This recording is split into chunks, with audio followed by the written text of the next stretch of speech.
two-week interactive tutorial. The Capacity Building Forum on Monitoring and Evaluation is the third and final module in a series of training programs under the more than $300,000 technical assistance grant destined to enhance the capacity of beneficiaries on successful project management.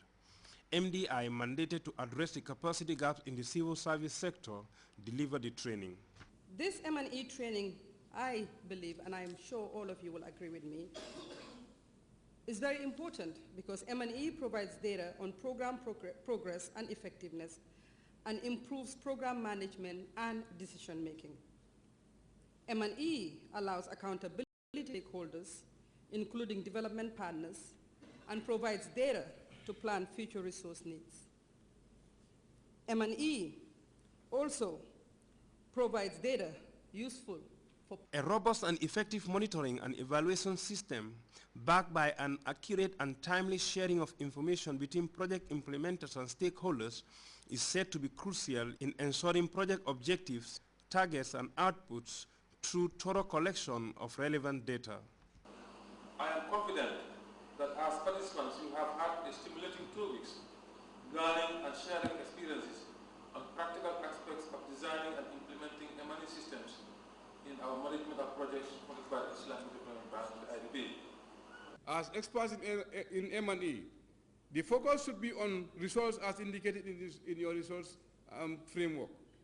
Always keep in mind of the importance of measuring. Results in your work and the following shall always serve as a guide. If you cannot measure results, you cannot differentiate success from failures. Monitoring and evaluation is government's key priority area for successful project management.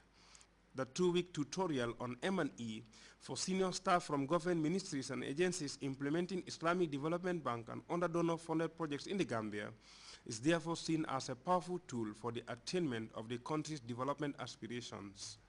Louis Mendy, GRTS. Rio 2016 Paralympic Games may look like a distant event, but from now, the local Paralympic body is not taking anything for granted.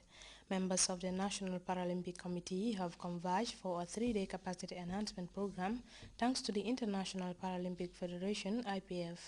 Famara Fofana reports the forum was aimed at preparing physically challenged athletes ahead of the Brazil Games following their encouraging performances in the London 2012 Paralympics. After participating in the 2012 London Paralympics, the Gambia National Paralympics Committee for the first time benefited from a 3-day capacity building workshop courtesy of its umbrella body, the International Paralympics Committee. The training, which brought together physically challenged within the committee's purview, forms part of the GNPC's 4-year strategic plan, better prepare the body's athletes for the upcoming Rio 2016 Paralympic competition. The GNPC has this year witnessed tremendous triumph and recognition in the recently concluded Paralympic competition in England, where 2 of its athletes competed.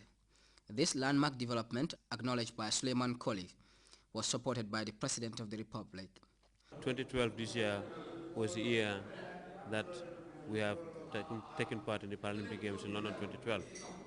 As my Secretary General outlined here, that it all happens through the enabling environment created and conducive for all by our able President of the Republic, Sheikh Professor Dr. Alhaji Yahya Ejeje Jammeh, because he has been supporting us since 2007 when we traveled to Egypt for the JAFAF Games, and also our qualification and classification in Tunisia, which was fully sponsored by the President.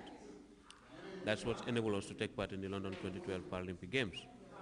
So that has led us to this development today, because now the Gambia's name is in the books of the international community for taking part in the Paralympic Games. And again, this workshop here is to develop a strategic development, a strategic plan for Gambia for the next 4 years.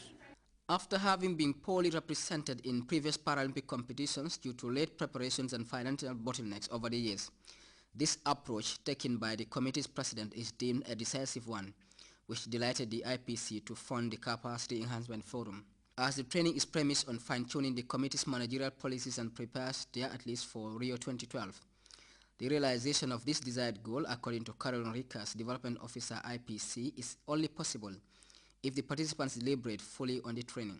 We'll see this during the next 3 days, and we will do a good work during the next days in order to establish a good plan to participate successfully in Rio in 2016. Topics that we want to talk about and develop points for the NPC is, of course, an analysis of the situation of the NPC. We use the instrument SWOT, so strengths, weaknesses, opportunities and threats. We will then also look into the core business of the NPC. So what kind of work does the NPC do? How do they do it and why? So also the motivational factors. We will then also look into the strategic plan of the NPC. So it is about the strategic goals and objectives. We will then also look into the athlete's performance pathway. So what does an athlete need to develop from the starting level up to participation in Paralympic Games? With this forum and more training packages said to be in the pipeline, there is a glimmer of hope that our Paralympians will deliver better in upcoming games. Famara Fofana, GRTS. 2 years since apologizing for the role of Belgium in the assassination of Patrice Lumumba, a Belgian federal court has given the go-ahead for new investigations into the mysterious death of Congo's first lawfully elected prime minister.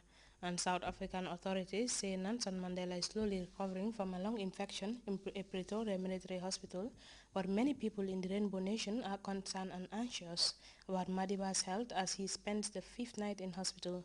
We'll be back with this and other stories after this break. 3G AfriCell brings you the most affordable 3G internet bundles ever.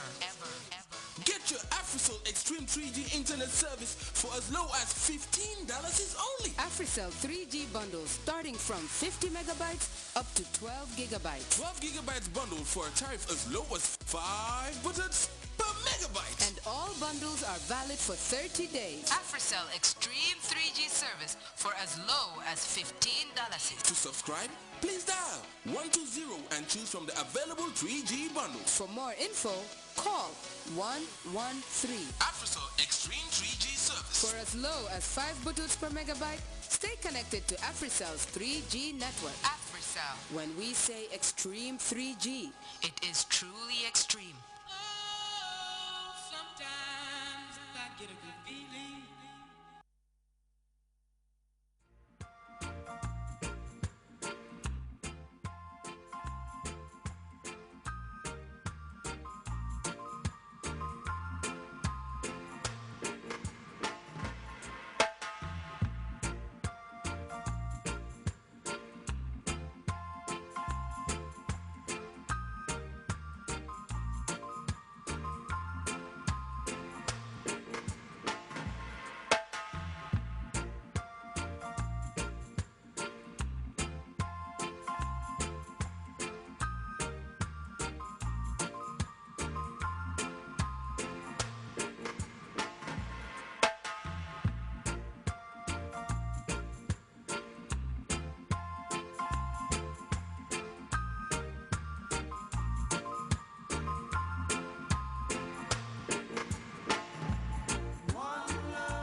Welcome back to GRTS News. Somali troops backed by African Union forces have seized control of one of the last remaining towns under the Al-Shabaab militia.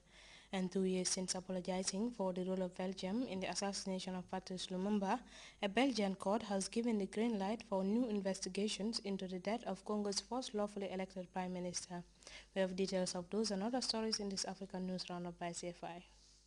Backed by African Union forces, seized control of Jowar, one of the last remaining towns under the control of the Islamist Shabaab militia, 90 kilometers from the Somali capital, Mogadishu. And they are on the run now, and this victory will continue, and this momentum will continue until we freed or liberated the rest of the Somalis. The African Union says it will continue. Capturing a town like this is just winning a battle. But the bigger war is the war of the minds and hearts of the people, because once you have the people with you, then the war is over. According to the African Union, the Shabab is terror.